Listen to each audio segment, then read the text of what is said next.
Hi guys, coming at you with another video. This time it's about the lies that I used to tell myself that I sincerely believed in but no longer believe, and hallelujah for the fact that I no longer believe them because it was rough. It was rough living in this funhouse mirror world believing all these lies. Throw that shit off and get going on with your life. Lie number 1. I used to sincerely believe that I was not lovable. As I am, my full personality hanging out, I just was not going to be wanted by anybody. That if I was going to be loved, it had to be something that I earned, something that was in my control. And usually it went in tandem with I had something to offer and then I could be loved. Now for me, this came because my parents split up when I was young and my dad left, and I was a lot like my mother. I'm very similar in disposition, in the way that I talk, in the way that I move. I look like her. So for my dad to leave her, it felt like he was leaving me.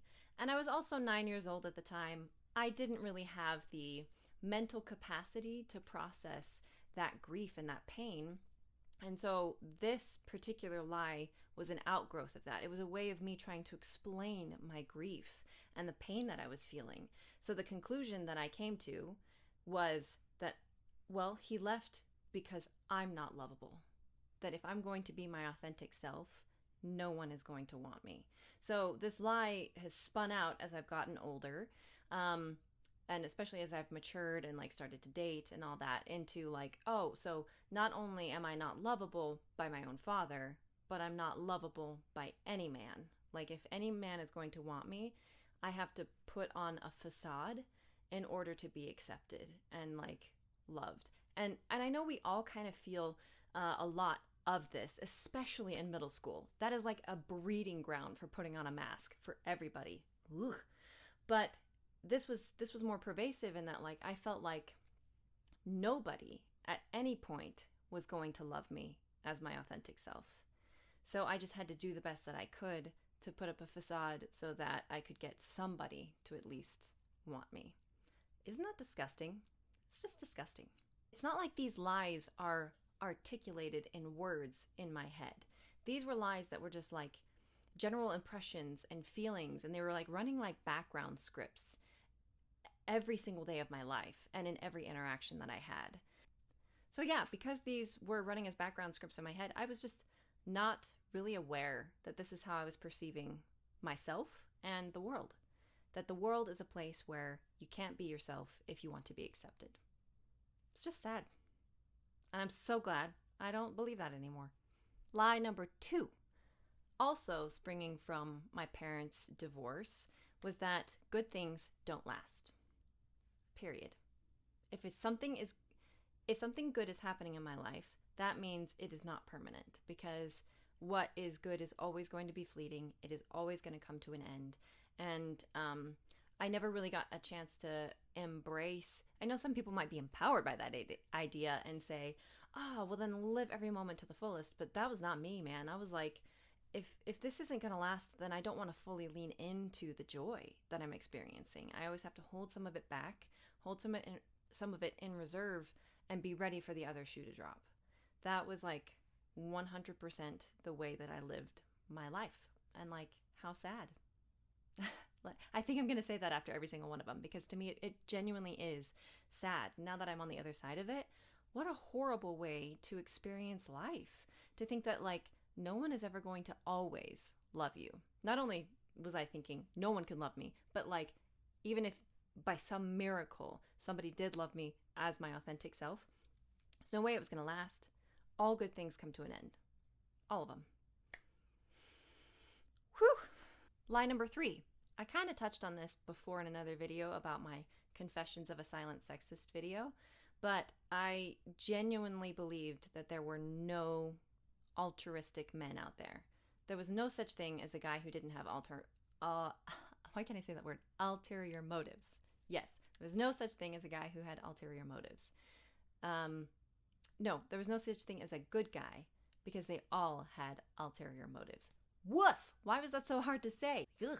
So yeah, I was walking around and interacting with guys, and Especially in college, like there were a lot of really good guys around me, and I would just be like in this state of perpetual cognitive dissonance of like, no, he actually seems like a really decent chap, and I've known him for a long time. He has yet to show a chink in his armor that's like a big red flag. Human weakness doesn't count, but like a red flag of manipulation or being controlling or whatnot. But like, is this real? Is this possible? Because in my mind, good men don't exist. They're always going to leave if they get bored with you because they only want one thing, and they're always going to try and manipulate you to get that one thing. Um, Small caveat for me, I think this had a subset of like, I could genuinely have guy friends. Like, if a guy was platonically my friend, had no feelings for me and no interest in me, then I felt safe because I'm like, oh yeah, that does exist. But romantic interest, it's not possible. It's not possible for someone to actually be romantically interested in me and not have an ulterior motive. Ulterior motive. However you say that word. Lie number 4. All marriages end in heartbreak or divorce. There's no such thing as a marriage that can persist and be good. So for me, this stemmed because the good marriage that my parents had, that one fell apart. So, good things don't last, once again. And then they got remarried and things were difficult in those marriages. Now, that was my perspective as a teenager who had never blended families before, who was also dealing with my own baggage still of my dad leaving. So, I mean, who am I to throw shade at the situation? But that was my perception, was to see that, like, man, marriage is hard. Like, why would you want to do that? So the marriages that do last, are they even worth it? That was my mentality. And I was hardcore blaming the institution of marriage for the problems. Like, it's marriage's fault. And I don't want one because it's never going to be good. I'm never going to be happy in one. It's never going to last because that's all I see around me. All I see around me. Definitely had a filter on and wouldn't see the good relationships around me. But, lies are pervasive, aren't they? Like, they cloud every single interaction that you have so that you accumulate evidence for the lie, not in an unbiased fashion. And like, that's something that I've noticed for me with trauma. Trauma is very good at convincing you that, like, what the most horrible thing that's happened to you, the odds are it's going to happen again. So you have to be perpetually ready for that traumatic thing to happen again. And you never get to relax. You never get to live without fear. And you're always thinking in survival mode. So it genuinely, like, so I am so grateful for like the many good guys that I met in college that were my coworkers, that lived in my same apartment complex, that attended the same congregation I did, because they made me go through necessary cognitive dissonance to unlearn the lies that I had been telling myself. And those lies, I have to own, were a protective measure that were created by a 9-year-old girl, reinforced by a snarky teenager. Like, I have no one to blame but myself for the lies that I told myself. They 100% were out of a really difficult situation that I didn't know how to handle. So I can give myself compassion for that. But I can also take ownership and know that, like, no one else is responsible for disabusing me of those lies except for me. I'm the one who created them. I have to be the one to undo them. Now, for me, because I believe in God, I definitely know I had help, heavenly help, to do that, and to do it in the time that I've been able to accomplish it. But you get what you get it. You get what I'm trying to say. So instead of these 4 lies that I've told myself, I now believe that while most people that I interact with on the daily, at the grocery store, getting gas, at work, they won't know me well enough to like deeply love me, my dad does. My mother does. My siblings do. My extended family. They all do. I can be completely authentic. I can be a butthead. I can be behave like a jerkwad, and they will still love me. Always. Always and forever. Always and forever.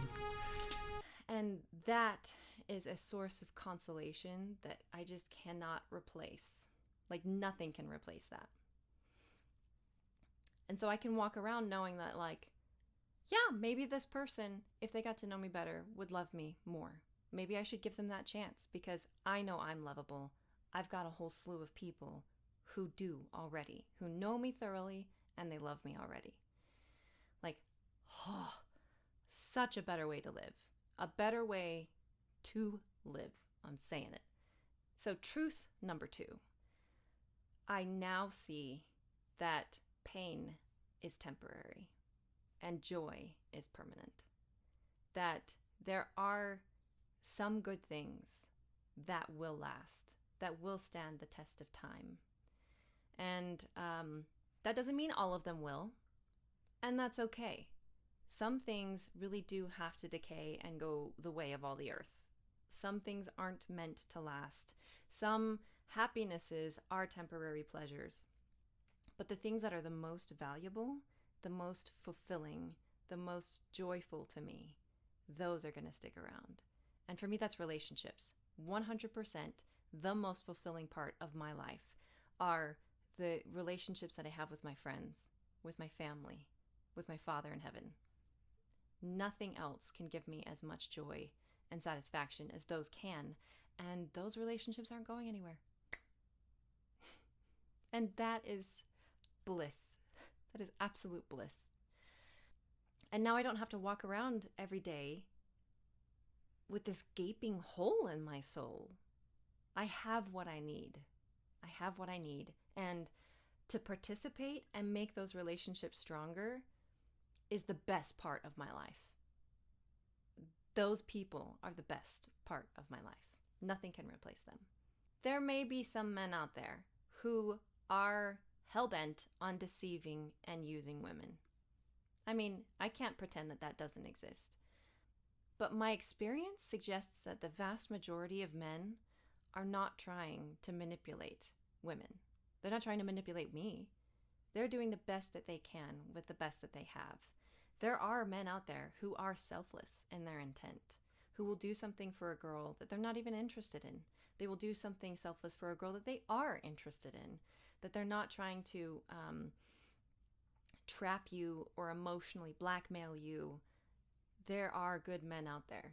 And I am really grateful that even though I had to come about it in a really roundabout way and with a lot of toxicity with it, that there were some good things that came out of my trust issues with my parents' divorce.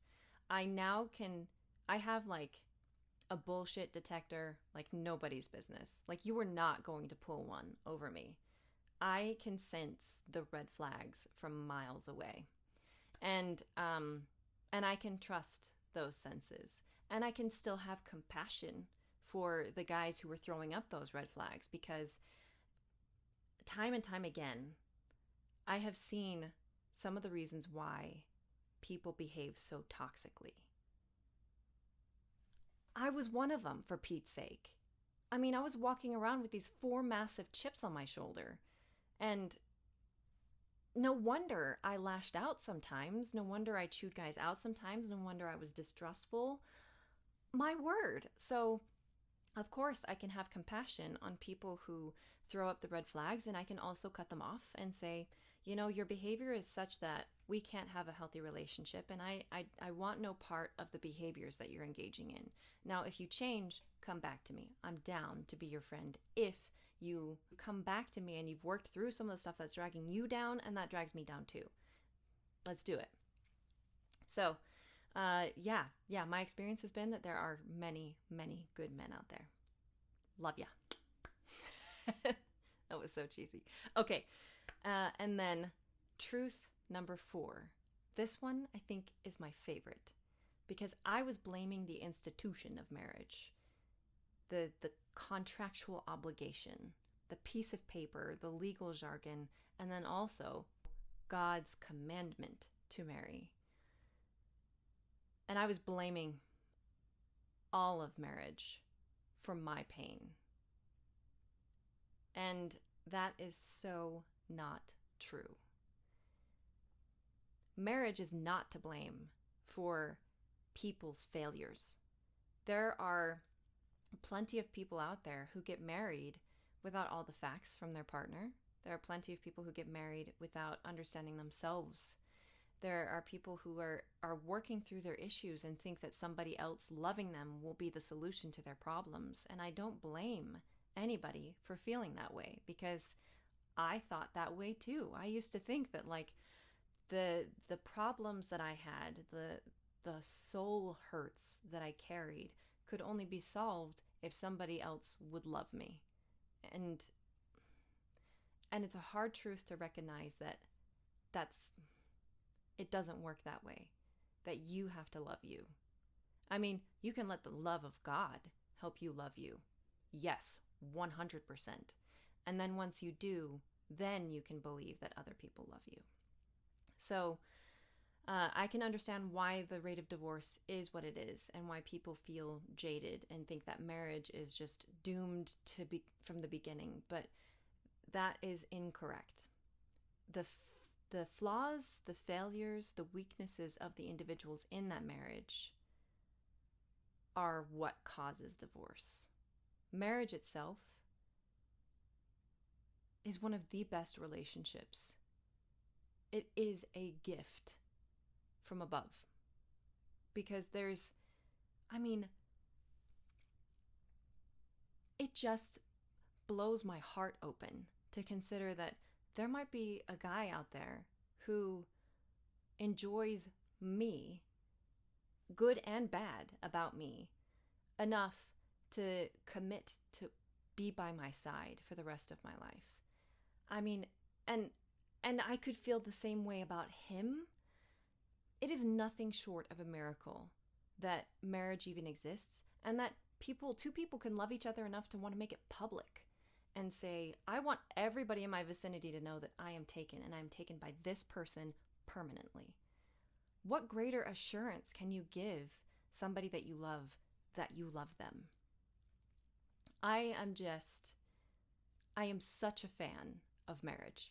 I am such a fan. And I just wish more people would take it seriously. More people would come to it asking, what can I give this other person? Not what can I get from them. And I don't mean the people who are, because there are people who come with that mentality to a marriage and say, I want to give to my partner, but they might do it in such a way that says, I want to get lost in my partner. I'm not talking about that. I'm talking about having your own independent identity and saying, I want to build a life with you. I want to bring what I have to the table with you. And engage in this great dance back and forth of us fulfilling each other's needs. Like that, I think that's miraculous. So yes, marriages do dissolve because people make choices to dissolve them. But that does not mean marriage is a failure. And I am looking forward to the day that I get to participate in a relationship like that. Anyway, this ended up once again being way longer than I anticipated. I am so sorry, but I just wanted to tell you guys that I no longer believe those lies that I was walking around believing. And sometimes there's just a power in voicing those lies, because once you say them out loud or once you write them down and you're like, oh, of course that's not true. Of course that's absurd. Why would I ever believe that that's reality? So throw that shit off and get going on with your life. Move forward and embrace the reality, which is that there are good and bad people out there, that there are good and bad experiences out there, and that not every experience is going to be traumatic, that we don't have to be afraid of each other. Not nearly as much as trauma will make you believe. Trauma will make you believe every interaction and in every instance there's something bad lurking around the corner. And that's not true. There are some instances where that happens, but the majority, no.